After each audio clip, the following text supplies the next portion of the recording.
Ndabasuhuje kandi mbaye n'ikaze. Ese wari uzi ko mu turemangingo twacu harimo igitabo cyuzuyemo amakuru yose adutandukanya n'abandi? Icyo gitabo cyitwa DNA cyangwa deoxyribonucleic acid kandi kirimo ibintu byinshi utigeze utekereza. Hari ibintu 20 byose utari uzi kuri DNA cyangwa se ububiko bw'amakuru y'umubiri. Icyambere utazi kuri DNA. Ese wari uzi ko DNA ari itegeka ko twubakwa kuva turi mu nda kugeza dupfuye? Kabiri, ese wari uzi ko abantu duhuje 99.9% DNA, gusa itandukaniro riri muri 0.1% yonyine? Gatatu, DNA yacu igizwe n'20 izengurutse. Kane, ese wari uzi ko mu turemangingo twacu tubamo bezi cyangwa se indobanuro shingiro zigera kuri 4 arizo adenine, thymine, guanine, cytosine, nizo zituma imisokoro ikura. Gatanu, wari uzi ko umuntu umwe agira biliyoni 3 za base pair? Ni nk'igitabo kinini cy'inyigisho zitagira iherezo. Gatandatu, ese wari uzi ko DNA igira igice gito bita gene gishobora kugena amabara y'amaso, umusatsi, uburebure n'ibindi? Karindwi, ese wari uzi ko tuvana 50% kuri mama n'indi 50% kuri papa, bikaba ariyo mpamvu dusa twese mu muryango?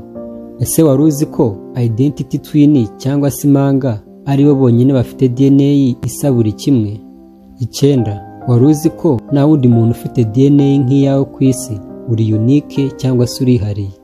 10, ese wari uzi ko DNA ishobora kubika amakuru imyaka ibihumbi byinshi, niyo mpamvu tubona DNA y'abapfuye imyaka ibihumbi ishize? 11, ese wari uzi ko umubiri wacu usa na DNA zangiritse buri munsi inshuro zigera kuri miliyoni? 12, ese wari uzi ko inzoga, itabi bishobora kwangiza DNA?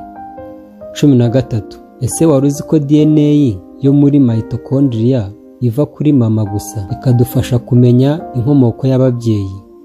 14, ese wari uzi ko DNA ifasha gukora poroteyine zikubaka umubiri wose, amagufa, imitsi, uruhu?